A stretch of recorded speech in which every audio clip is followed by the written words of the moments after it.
دیگه من بناشید هستم و امروز به ساخته پله مخفی در مانیکرافت. همین سراغ ساخت رو یادتون نره گمانو که دنبال کنید. همین سراغ ساخت و فقط ما به این چوبه نیاز داریم با از اینا و با از اینا اهرم و با از اینا.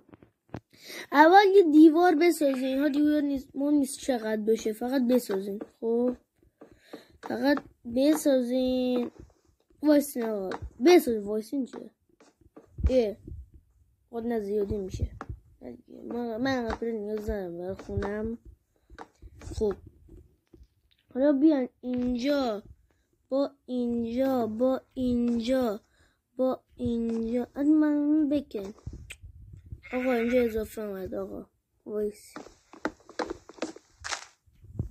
خب بیان اینجا و حالا بیان اینجا و فقط این پشتشه بذارین. اینو نذارین پشتش، اینطوری اینجا بذارین و حالا بیان اینجا و اینجا اینطوری یکی اینجا، یکی هم اینجا، یکی هم اینجا، یکی هم اینجا و یکی هم اینجا بذارین و حالا حالا اینا رو بکنین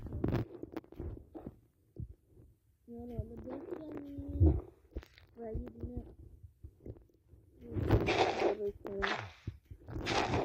اینجا از اینا بذارین و اینجا اینطوری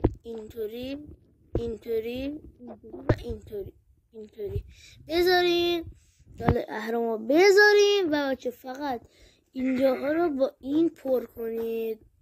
حالا آماده از پله مخفی بزنین و بعد میبینین یه پله مخفی اینجا ظاهر شد. دوره بزنین پله غیب میشه.